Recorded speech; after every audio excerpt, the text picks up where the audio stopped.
Who-Dats. Welcome to the podcast you've been waiting for. Great perspective and exclusive interviews. It's a hard job for those guys because it's happening fast. The kind of Saints insight and fun commentary you won't get anywhere else. We've got plenty of technology to speed things up.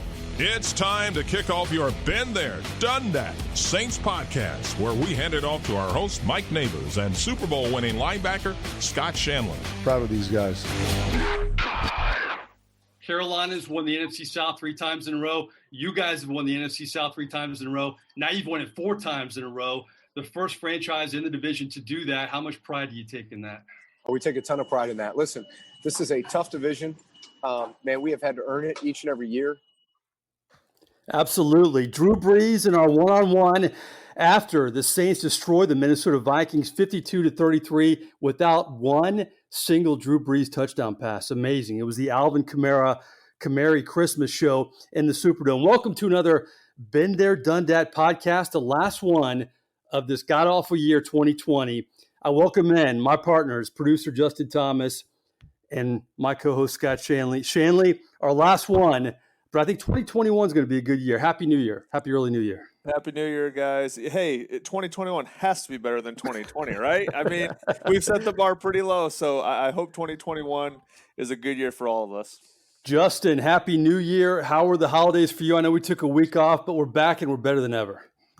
Oh, yeah, it was great having a little bit of distraction with Christmas. And, with 2021 right around the corner, hoping it'll be a great year. Absolutely. A lot to get to. We're going to give you exclusive sound, our one-on-one with Drew Brees. He talks about this team moving forward into the playoffs. Also some fun Christmas stuff, how he juggled being at home and playing on Christmas Day. That was quite a balancing act for the Saints quarterback. Marshawn Lattimore, he discusses how this 2017 draft class, all they know are making the playoffs and winning the division. And my new favorite interview on the team, center Eric McCoy, we talk about meeting goals for this team this season and onesies, believe it or not. So you're going to have to stick around for all of that. But let's circle back into the state of the New Orleans Saints. I got to tell you, Shanle, I'm watching the Sunday night game.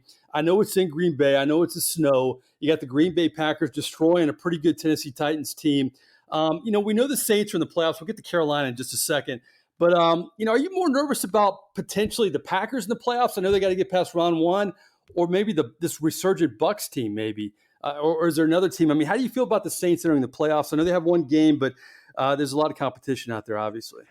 Well, to be honest, I'm nervous as heck with the Saints in the playoffs, especially with the last 3 years. I feel like I've been burned a little bit, but I think the first round matchup, you're going to get if you're the 2 seed, which everybody kind of thinks that's what's going to happen. Obviously, everybody wants the 1 seed, but you're not really scared of the Bears. You're not really scared of the Cardinals, especially if Kyler Murray's banged up. And you're not scared of the Rams because Jared Goff, I don't know if he's going to play again this year. So if you have to play a first round, it's not that big a deal because I like the matchups and all those. But you're right. To me, after watching Green Bay play in the snow against Tennessee, I really thought Tennessee had a chance to go up there and beat Green Bay. Tennessee is a really good team. They can beat anybody in the AFC. They give Kansas City fits with the way they match up. And Green Bay is just playing exceptional football. That's the one team that has a true home field advantage because of the weather. Obviously, with no fans in the stadiums, I don't really believe there's going to be a home field advantage outside of the weather. So I think Green Bay scares me the most out of anybody just based on the way they're playing right now. I'm not scared of Tampa Bay. I'm not scared of Tampa Bay because their O-line's bad. We have a good D-line. I believe our DBs match up well with their receivers, and I don't think their defensive backs can stop our offense. So it's really Green Bay, the team that I worry about. And we can get ahead of ourselves because we're not playing, we're not coaching. But how sweet would it be to beat the Bucs, or to have the Bucs kind of help out the Saints, beat the Bucs, and then go play on their home field in the Super Bowl? That'd be kind of nice, wouldn't it? Oh, that'd be outstanding. You would play, like I said, Cardinals, Rams, Bears. Hopefully we're the 1 seed. We're not even talking about this. But yeah, I mean, the Buccaneers are going to go play the NFC East champion. You like to think the Buccaneers can beat anybody who wins the NFC East, and then turn around, go to Green Bay, hopefully have some Tom Brady magic, knock Aaron Rodgers out, get them at home in the Dome for the NFC Championship. That would set up awesome. All right, the Saints need the Seahawks to win and the Packers to lose. Do we have any faith, Shanle, that the Bears can get it done against the Packers? I do, just because it's the NFL and it's a crazy season. Mitchell Trubisky's been playing decent football lately. If he doesn't turn the ball over, Mike, and their defense plays good defense, anybody can be beat at this time of year. And I think Green Bay, you're coming off a big win against Tennessee in the snow. You're not looking at Chicago and Trubisky-led offense that serious. They can be had, yeah, but I wouldn't go out there and put any money on that game. Okay, if you're playing now, you're in the playoffs, you got to get this win against Carolina, but how important is it, if you remember the New Orleans Saints right now, Shanle, they've wrapped up their 4th straight NFC South title, to be the first team ever to win every division game? How important is that, you think? Well, I mean, it's important because I think, for one, winning a division that many years in a row outside of the New England Patriots, who dominated the AFC East for so long, I think it just sends a message that everything goes through you. And it's a confidence factor that, if you do play Tampa Bay again in the playoffs, they didn't beat you at all this year, and you're a 4-time winning NFC South champion. There's a lot to be said for the mentality that brings to a team. But, I'm kind of with Saints fans who are on the side that, hey, NFC South division championships are nice, but can we get to the next step, please? Can we get back to the Super Bowl? Can we get a Lombardi? We don't care about hats and T-shirts with NFC South champions on it. It's time to bring home another Lombardi. Shanle, what did you do with all your hat and T-shirts? Do you have a closet full of them? Do you give them to your kids? Do you keep them? What do you do with them? I think I have them. They're like in my closet. We have this like double decker of racks, and they're way up top. They're hung up over there, kind of tucked behind the Super Bowl 44 paraphernalia. That's my point, Mike, is that stuff gets hidden. That stuff gets hidden in the closet. It's the Super Bowl stuff that matters. Well, hell, Shanle, you could have reached out and gotten one from like 2011, signed and given to Justin for a stocking stuffer or something this year. That would have been nice. That would have. Yeah, there you go. That's not a bad idea. You know what I have? It's one of my prized possessions. I live in Tampa, and I've always wanted to get a bunch of these, but it's hard to get them. When we were getting on the bus after the Steelers beat the Arizona Cardinals in that Super Bowl, there was this guy, and he was selling Arizona Cardinals world champion T-shirts. Like, usually they stash those, but he was selling them for like $5. So I bought like 4 of them, and I sent it to a buddy who's a Cardinals fan, and I have one. I just love stuff like that. Just a side note. But let's talk about this team. And it's the Carolina Panthers. It's the 11th time the Saints have finished the season against Carolina, the 3rd straight season they've done so. This is the Carolina Panthers team. I think they have a bright future. I love their head coach. Bridgewater's stable, but they've been banged up, Shanle. I'm not too worried about this game.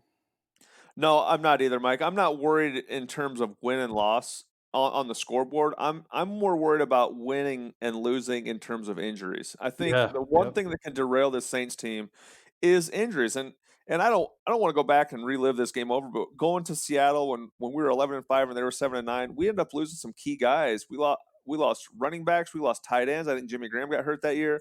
So these type of games at the end of the season can really dictate how the playoffs turn out, because the NFL has done a great job of not allowing teams to have an advantage in Week 17, because there's really nobody that gets a chance to look at scores in advance and know that they can rest. And they're making teams play these games out, which it really does determine the fate of some of these teams going in the playoffs based on injuries. Shanle, how surprised are you that the Saints didn't miss one game or have any games delayed for COVID this year? I'm not really surprised. I'm not surprised because I knew the organization would do everything possible to make sure that they kept the virus out as much as they could. And I knew Coach Payton would have a plan. I knew Mickey Loomis. I knew the organization would be very strict on what they were doing with the players, how they were meeting, how they were feeding them, how they were practicing. But all that being said, all it takes is for, you can't help that guys go home to families and go home and they have kids who go to school, or their wives maybe go to work, or their wives come home from shopping or picking kids up from school. So I am surprised that they didn't have more issues just based on the chance alone that you can get it in a number of different ways. But I knew from an organizational standpoint, once you entered that facility and once you were there, that they would take every precaution possible. I'm amazed. I give the NFL, I give a lot of teams credit for how smooth things have gone, because college football is a whole different animal, but the NFL has done a great job all around the season. I mean, I think we thought back in July, we talked, maybe they should delay the season to October, let this thing kind of ride out, then it gets worse. I think it's incredible what's happening in the NFL, especially with the Saints this season. But moving forward into the playoffs, I had a chance to talk to Drew Brees, as I do after every game. And our one-on-one, we're going to get to his Christmas fun in just a second. But I had him assess his team moving forward into the postseason after that Vikings game, and here's what he had to say. You got to be excited about the way this offense is in this game and moving forward now. Yeah, absolutely. Listen, we're an offense that has a lot of weapons. We have, the ability to run the football, the ability to spread the football in the passing game, both in the short area passing game and down the field. We got a defense that's playing great football, very complimentary, great special teams, great specialists in our kicker and punter. So, listen, we're battle tested. But man, everybody, as you approach the playoffs, is trying to play their best football. And you know that each game, man, you got to go out there and you got to earn it. And Brees and Michael Thomas haven't played much together, but Alvin Kamara has more than stepped up. And I'll say it, and I'll say it again. Alvin, I was wrong. I didn't think you deserved that deal. Now I think you deserve more money. You're unbelievable. But Shanle, my goodness, he should have gotten 7 touchdowns. Brees told me after the game, Sean Payton's good about that. We know Payton's great about that. But apparently, according to what Brees said, they didn't really know it until after Taysom scored. And then when he completed that pass to the young tight end Troutman, they made a point to get Kamara the touchdown. But boy, I know he's tied the record. I wanted to see him get 7 against the Vikings. Yeah, we all know he would have got in from a yard out had they given him the ball. That's the real shame of it. But, I think when you're a coach and you're in the middle of a game and you're thinking about play calls, and you're thinking about, we haven't run this yet, we practiced this, let's give this let's give this a chance in the game. I think you kind of get sidetracked. And then once you feel like you have the game locked up, you start worrying about the records and start worrying about these different milestones. And I know, like Drew said, Coach Payton is very cognizant of a lot of these things. Once the game is in hand and people go talk to him, up until that point, you're going to get game day Sean. And if you try coming to him with records, he's going to give you that scowl and that look like, you better get the heck away from me. I don't think anybody approached him until that game was in hand. Right. I remember Mike Ditka was asked after the Super Bowl and the Bears won in 85, why didn't you get Walter Payton the ball near the end zone and gave it to the fridge? I think coaches get locked in. It's nothing personal sometimes. They just got a lot going on. It's easy for the fans and the media to second guess that stuff. All right, let's move to Eric McCoy, another great draft pick for the Saints in the last 4 years, a starting center. I really enjoyed talking to him after the Vikings game, and he reflected on this year, so many Saints stepping up and having all their goals intact, moving into the final week of the season. Here's what he had to say. That home playoff game, that's what matters the most. Our number one goal coming into the season was to clinch the NFC South, which we did tonight. We have more goals on the list. I think this offense can be really scary once we get all our pieces back, as long as we go out and execute. For the record, I've never interviewed an offensive lineman who was a bad interview, or a linebacker, by the way, Shanle. Linebackers, offensive linemen, best interviews. And McCoy hit on it, home field advantage. And boy, that Philly loss could really come back to bite this team, kind of like that St. Louis loss back in 2011, right? It was a tough one. That game, yes, that game was a worse loss then because St. Louis I don't think they had won a game yet. And obviously we knew when we lost that game, just like this Saints team when they lost Philly. And I sat there and I relived that exact same game, Mike, because when you lose to teams that you're supposed to beat, that you absolutely should beat, that is basically a gimme, which there aren't too many in the NFL. Those games always have a way of come back to haunt you. And because you only get 16 games. When you slip up, one game is so meaningful in the end when it comes to seeding. And this team's finding that out again. We found out the hard way. We had to go on the road and play the San Francisco 49ers, who were a really good team that year, but I don't feel like they were better than us. We got into a shootout with them. We would have ended up getting to host, I believe, we probably would have ended up playing the Giants at home, and we had just beaten them 40-something to 17 a few weeks before that. So all these games matter, and that's what's great about the NFL is you only get so many opportunities to go out on the field, and you have to be locked in every single time because anybody can beat anybody, and unfortunately, Philadelphia had their number that day. Mitchell. We're Team Trubisky, baby. Bears got to get it done against the Packers. And then the Seahawks win and the Saints win, and they are the number 1 seed. But, boy, that's a lot of ifs. We'll see what happens. Let's move to defense before I get to Brees giving us the play-by-play of his Christmas day, juggling the Brees boys and his daughter and playing and all that stuff. Marshawn Lattimore, very understated guy, but boy, I love his perspective. He's always very confident, and he's got to be playing that position. But I had to talk to him. He's part of that 2017 draft class. He's the lead guy, the number 1 overall pick in that draft class for the Saints anyway. And all they know is winning. Here's what he had to say after they clinched yet another divisional title. Marshawn, all you guys know in the class of 2017, rookie class that you're a big part of, you were the first pick in that class, is winning. All you guys know is winning division titles, 4 straight. It's been quite a rise since you've been in the league. Just talk about how special it's been to win a division title every year since you've been in the NFL. It's special, man. We just can't take it for granted. We can't get bored with winning. You know what I'm saying? So, we can't go in like we're going to win, and we got to have that dog mentality in our fight, week in and week out, so we can get the job done. So far, we've been successful. The dog mentality. Marshawn Lattimore in this defense, so they really need that moving forward, obviously, against Carolina and in the playoffs. How do you feel overall about this defense right now, Shanle? They're banged up. C.J. Garner-Johnson just tested positive for COVID. Trey Hendrickson really, to me, made even more money against the Minnesota Vikings not playing because you saw the difference on that D-line too. Oh, he's such a difference maker. And this team took a different step. They took a huge step forward against Tampa Bay at Tampa Bay when the defensive line started to take over games. And then we saw this defense before the Philadelphia game. They were playing so well that I thought if this team continues to play like this, if we get this Saints defense in the playoffs, nobody is going to beat this team. I'm talking about going to the Super Bowl, playing Kansas City. It doesn't matter. And then the Philadelphia game happened, and you kind of had to push the reset button. And so if we can get that Saints defense, we can get this team on a healthy platform. If we can get that Saints defense to play in the playoffs like they did during that 4-week stretch after that Tampa Bay game, I don't see anybody beating them in the NFL, in the NFC certainly, and they should get to the Super Bowl. Take care of the football, run the football. Your 2 backs are running the ball well. I know the wide receivers haven't been there. I mean, Michael Thomas and Drew Brees have to reintroduce themselves to each other. Come playoff time, they haven't played together this year. So, I mean, there are so many things. This team continues to find a way to win games, but it comes down to the defense getting back to that level of performance that they had in November. Absolutely, because Shanle admitted nobody plays defense anymore, really. They don't. Oh, we were just talking about this, Mike. I tell you guys all the time, we have this big chat of former players, and Vilma gets on there talking about how we sound like old grumpy men. I'm telling you, man. He's on there. There's no technique anymore, no fundamentals at linebacker play. It looks like the XFL out there. And you know what? Part of me believes that because we were talking about J.C. Treader, the head of the NFL Players Association, is now saying that they will never return to normal offseason programs because they see they don't need to. They don't need to have an offseason. And we were disagreeing with him. Like, we love the player safety portion of it, but we disagree with him because there are definite changes in the quality of football we're seeing without having a normal offseason. Absolutely. I love Vilma. He never gets riled up, though, does he? Not much? Oh yeah. You got to catch him. Jonathan Vilma that you see doing ESPN college football last year, and now you see him calling Fox games this year. Mr. Smiley, Mr. Happy-Go-Lucky. We don't get that same Vilma in our chat room. I'll tell you that.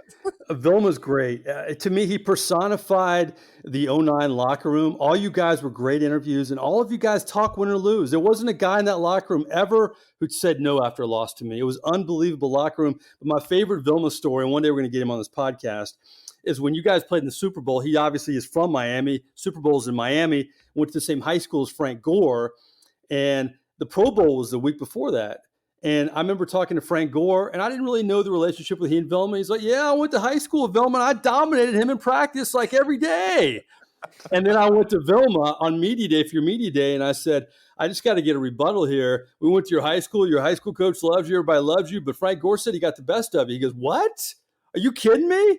And I had a picture, and he's like, give me that picture. I mean, the eye of the tiger competitive fire. I mean, that was all, but that's NFL. I mean, that's what makes you guys great. And that's just to get riled up about not only the Frank Gore, the guys you played in high school with, but now looking at the defense, you still care after all these years. If you were great, you still care.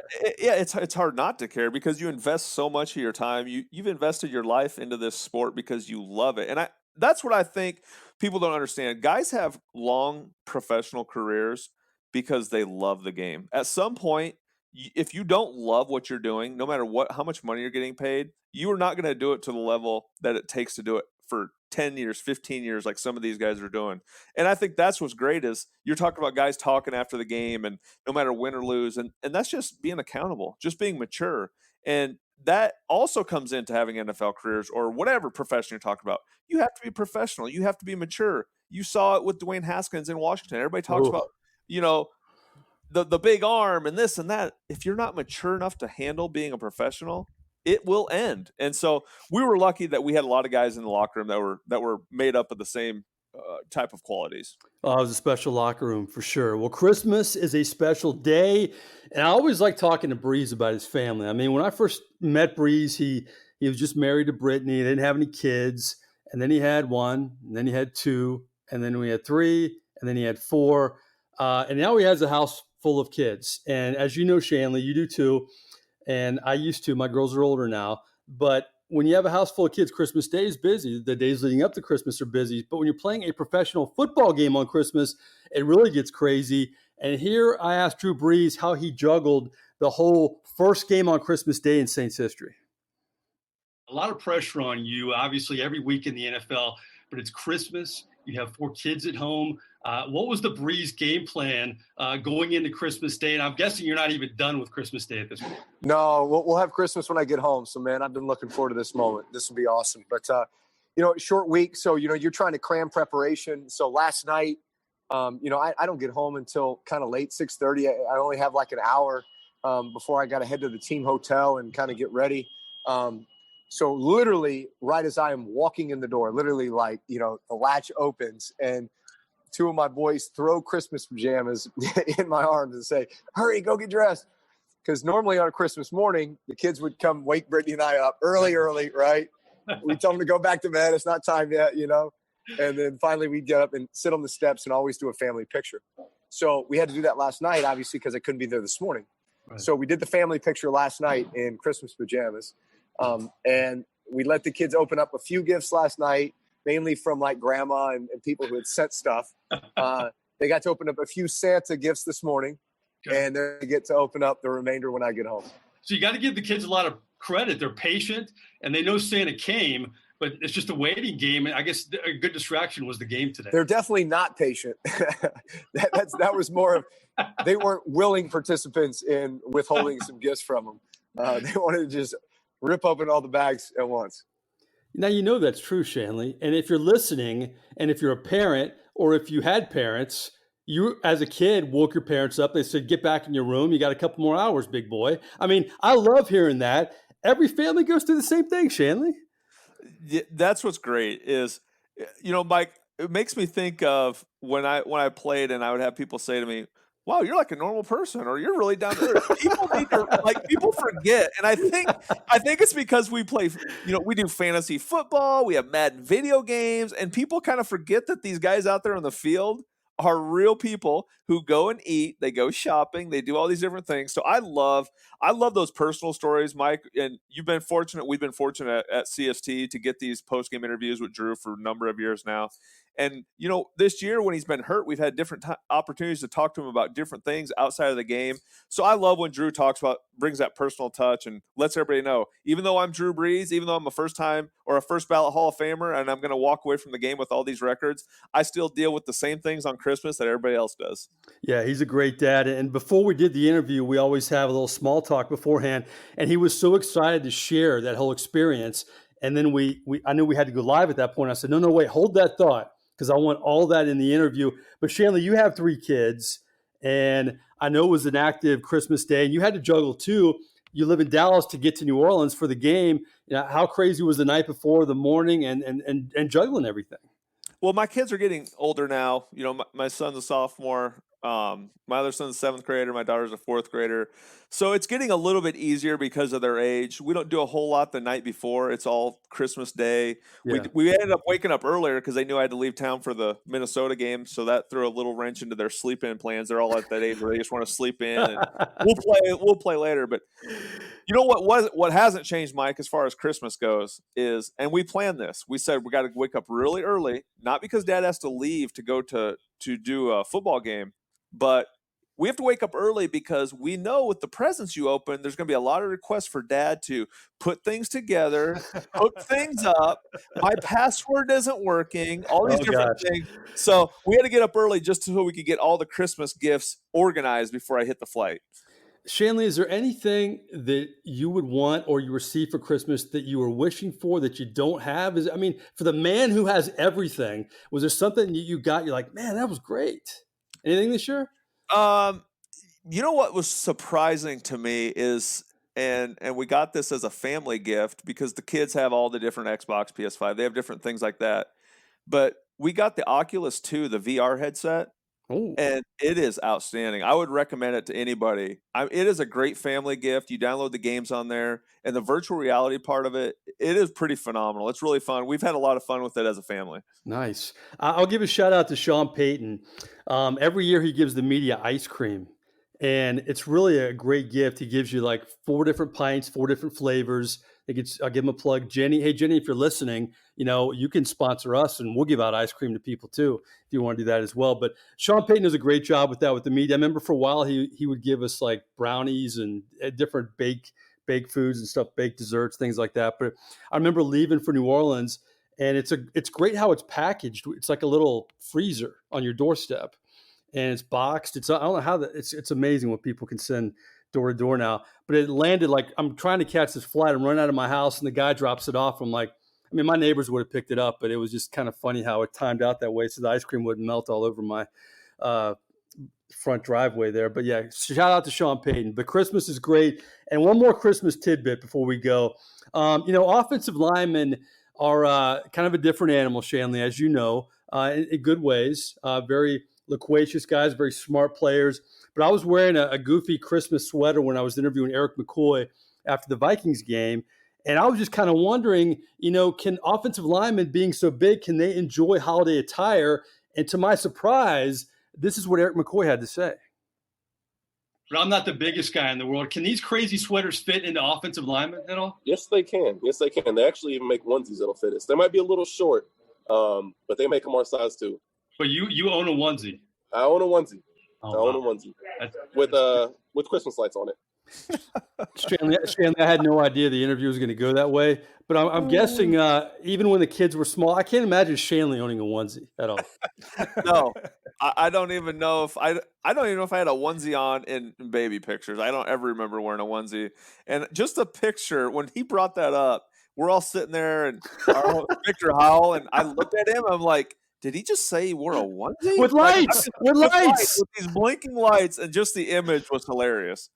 Yeah, I imagine like Ralphie in Christmas Story with the bunny outfit on, and you have Eric McCoy with the lights on. I love that. I've never interviewed him one-on-one before, and I'm a big Eric McCoy fan now moving forward. Speaking of being a fan, Justin, you know what time it is.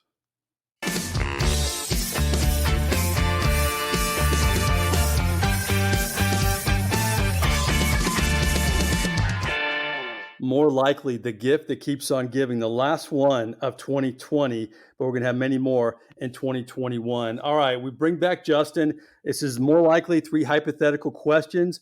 I have the questions. You guys haven't seen them. It's off the cuff. Justin loves going first, but he's a broadcast savvy veteran now, so he rolls with the punches. We want every Saint to be healthy entering the postseason, but what's the top priority, more likely? Michael Thomas, the secondary, or the D-line? What do the Saints need the most heading into the postseason? I almost think you can't go wrong with any of your answers here. That's why it's tough. No, it's really tough. I almost could flip a coin. I know the offense is going to do well. I mean, last week who would have thought Drew Brees doesn't throw a touchdown, and yet they score 52 points. I think Michael Thomas is really important. I think the Saints can make up for that. I think, to me at least, it seems like it's more of a defense issue, whether or not the secondary or the defensive line. I'm going to go with the secondary. I think the defensive line, there's a lot of good players on it. They can maybe make up for injured. I think we need Marshawn Lattimore, Janoris Jenkins, Chauncey Gardner-Johnson, all of them to be healthy in order for the Saints to be more successful in the playoffs. All right, good analysis. See, off the cuff, Justin Thomas hasn't lost his fastball after a big weekend with the in-laws for the holidays. All right, Scott Shanle, all hands on deck, Justin says, for the secondary. Who do the Saints need the most in terms of returning 100% health-wise? Is it Michael Thomas, secondary, or the D-line heading into the playoffs? My first instinct, Mike, was to go off the board. Oh, wow. I love when you go off the board. You went off the board on TV last week. It was awesome. Yeah, well, I'm going to tell you what my off-the-board answer would have been, but I think it's kind of obvious. I think it's Drew Brees. I think we Yes. need a healthy Drew Brees. I mean, without Drew, we're not winning a championship. That's obvious. Right. I just meant So, guys who aren't yeah. playing. Yeah. Yeah. So with your position group, I am going to go with the defensive line because it relates to my point I brought up earlier. The Tampa Bay game at Tampa, when this defense took off, and for about 5 weeks they looked like the best defense you've seen in football in a long, long time. I think our defense all revolves around the defensive line play. When Trey Hendrickson is going, when Cams gets going, when all these guys start putting pressure on the quarterback, it makes playing defensive back so much easier. So I don't care how healthy or how good your DBs are. If your D-line is not playing well, it is still a long day, and we're going to play quarterbacks. We're going to play Brady. We're going to play Rodgers, who can pick you apart. They can't pick you apart if you're getting pressure on them. So I'm going to go with the defensive line play is going to be critical in winning another Lombardi trophy. I'm going to agree with you, Shanle, except the secondary. I almost picked them as well. But to me, the fact that we're not picking Michael Thomas shows you how good the Saints team is, shows you how deep the Saints team is. And really all season long, the fact they really haven't had Michael Thomas, it's just incredible. It shows what a great job the Saints have done putting this roster together. But my question to you, Shanle, Marcus Davenport dyed his hair blonde. Then Trey Hendrickson apparently did it. If you would have played back in the day and Vilma and Fajita did it, more likely would you have died? Oh, I'm sorry. I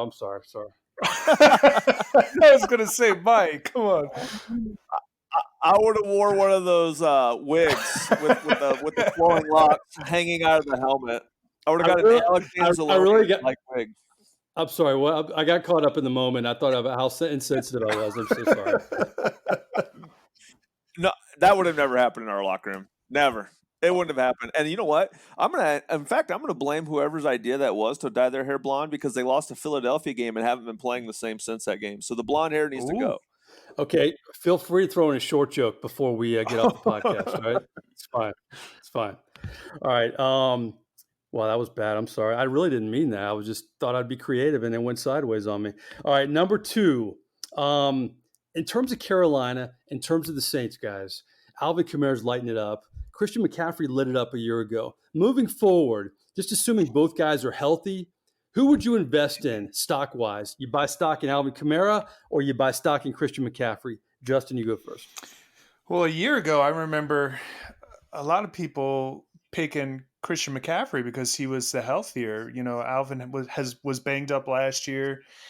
Christian seemed like he was the better back, the more athletic. After this year, they're kind of on equal footing in terms of injury. Absolutely. Look, I think Alvin continues to amaze me.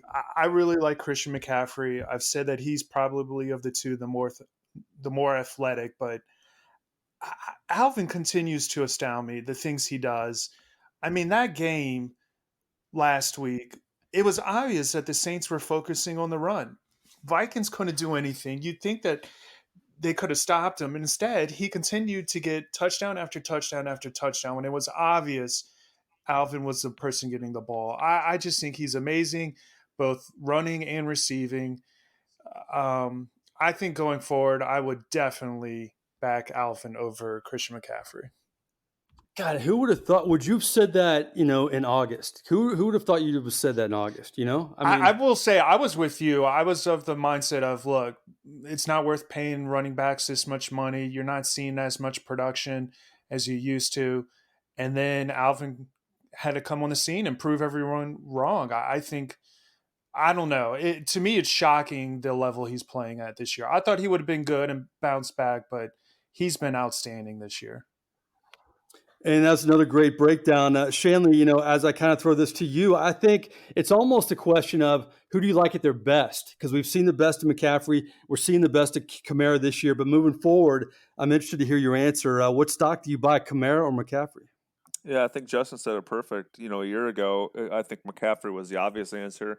McCaffrey misses an entire year almost, and now Kamara at one time I thought was the MVP of the NFL. So, based on the way Alvin's played this year, you would say you're crazy not to move forward. But if you're asking me right now, if I'm going to start a team and I get to take one of these guys to be my franchise running back, I think I'm going with Christian McCaffrey. Yeah. And I think I'm saying that because I've seen him do it for a number of years over the long haul and carry a franchise that Cam Newton couldn't throw a 15-yard dig. I mean, a deep end. And he was still able to produce with that. We have a lot of other weapons around Alvin.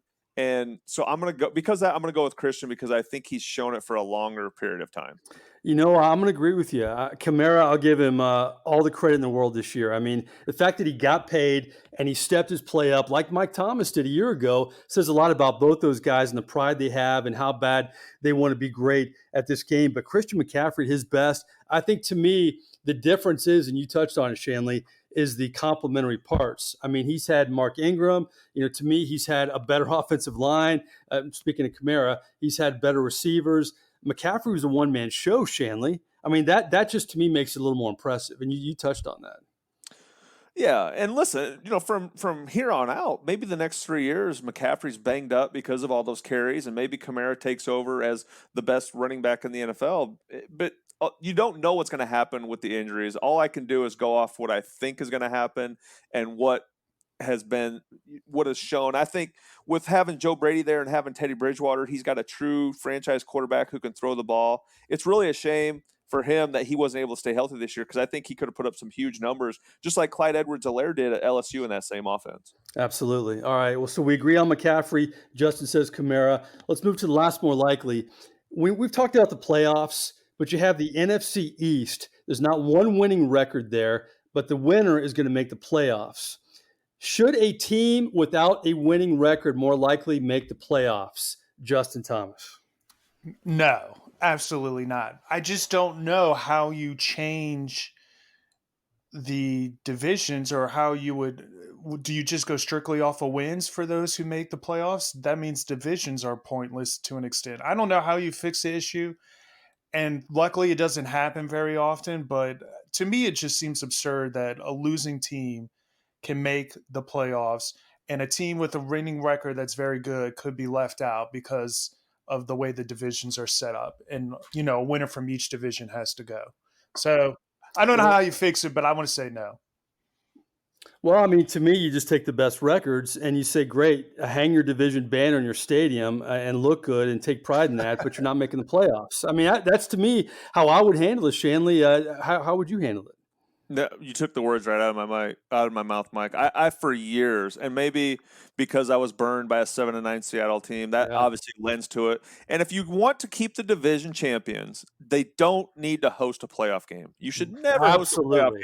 That is the easiest fix. And that for 10 years, my disappointment has been, why have you not fixed this? That is an easy fix if you don't want to change what the divisions mean to the NFL. But I agree. If you have an 11-5 record and you're sitting at home for a 7-9 team in the playoffs, that's a joke. That's a mockery of the profession. That makes zero sense. And I think the NFL really needs to address that this offseason and do it in a hurry. Absolutely. I agree 100%. I mean, to me, you got to reward greatness. Playoffs is rewarding greatness, and it's not great to win the NFC East this year. Absolutely not. But it looks like the Bucs, who could be the 5 seed, will benefit by playing likely a Cowboys team who's caught fire a little bit here at the end. All right, we go to predictions. Obviously, we missed last week. Justin, make sure I'm right on this, but I'm looking at our history. Shanle and I both picked the Saints to beat the Chiefs. You picked the Chiefs, so you clinch the season title with a 10-3 record. Shanle and I are both 8-5, but you know what? Just for the hell of it, we're going to pick this game. Am I accurate on all that? You are correct, yes. Okay. All so right. What's the records? What's the records again? Justin was 10-3, and you and I were 8-5. Wow. Yeah, but just to make us feel better, we would all. I think I would have picked the Saints. Would you guys pick the Saints over the Vikings? Yeah. Okay. Yeah. All right, so we're going to give each other wins because we could do that because it's our podcast. Actually, Justin's 11-3, Shanley's 9-5, and I'm 9-5. No way we can catch Justin, but let's predict Carolina. Justin, what do you think score-wise, and who's going to win? I'm going off the assumption that the Saints are still fighting for either the second seed or the first. They're not going to sit anyone unless the game's out of hand. I'm going to go with the Saints winning. I just think they're a really good team. The way they played the Vikings, barring something crazy happen, I don't see them losing any momentum going into the playoffs. I think it'll be a good game and probably close. I'm going to say, let's go with, I'm going to say 34-30. 34-30 Saints. Okay. Shanle, let me ask you this. Back in 2009, when you guys ended the season, I believe against Carolina, you already were in the playoffs. You already had the number 1 seed, first round bye, and Brunell was the quarterback. Did you play in that game? What was the mindset in that game? You just want to stay healthy? I mean, how do you approach a game like that? Yeah, back then we knew we were the number 1 seed, and I did not play in that game. I think a lot of starters didn't play in that game. And I remember at the time, it was still kind of a touchy subject because we were getting a lot of pressure to play to get back on a hot streak. We started that season 13-0. We lost to the Cowboys. Then we missed a field goal. We lost to the Buccaneers. And everybody's talking about, well, the Saints need to play their starters to get back on a roll. They're not looking good. No team has ever lost 3 games to end the regular season and still won a Super Bowl. And still, Coach Payton stuck to his guns and said, we need to be fresh. We need to make sure we're healthy. And it ended up being the right call. But I love the pressure that's on Justin now. You can hear the pressure in his voice because he's kicked all these games right. Like, he wants to make sure he gets this one right. And to me, there's no way the Saints lose this game. And I hate to say no way because it's the NFL. But if anybody looked at the injury report for going into this game, the Saints are going to be without a few guys.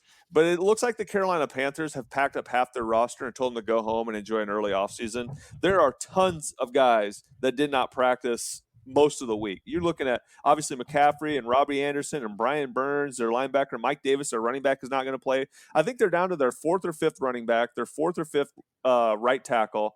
So I don't think that this game should be a close one. I'm going to go Saints 35, Panthers 10. 35-10. Yeah, I'm close on this one. I'm curious, though, when all that stuff was going on in 2009, how you guys need to get fresh for the playoffs, you need to get a win. Does Payton address that with you guys at all? Does he even bring that up?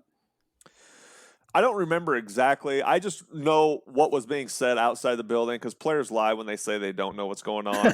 Social media had been invented by then, and ESPN and all these other programs still were around. So we all knew what was being said, and so Coach Payton that week as a coach has to make a call. Do you rest? And is it the rest versus rust thing, or do you make sure you're 100% healthy? The Kansas City Chiefs are dealing with it this week where they already said, we're not playing Patrick Mahomes. Oh, by the way, we have a bye. We don't care, but we cannot afford to get this guy hurt. So that was Coach Payton's stance the whole time. We can work off rust after a quarter or two. We can't work off a guy tearing an ACL, and that was his stance, and he stuck to it.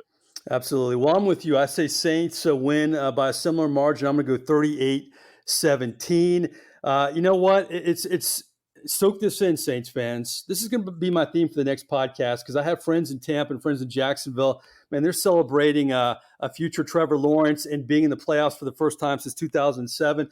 Man, soak this in. 4 straight division titles, Shanle. That's hard in the NFL. Very hard.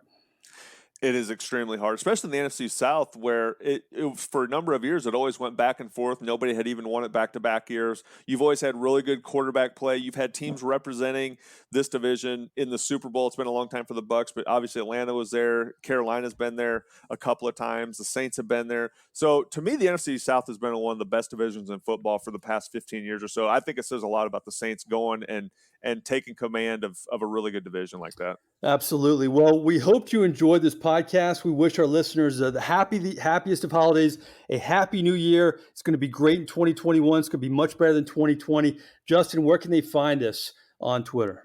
At Dundad Podcast. And remember, you're going to get exclusive sound in these podcasts. Our weekly one-on-one with Drew Brees. We talked to Marshawn Lattimore, Eric McCoy one-on-one as well.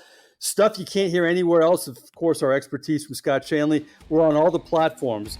iTunes, Podbean, Spotify, Stitcher. So please subscribe. Please give us suggestions. We like your input as well. For Justin Thomas, our esteemed producer, from my partner Scott Shanle, I am merely Mike Nabors. Shanley's going to kick my ass after this podcast. We'll talk to you again next week.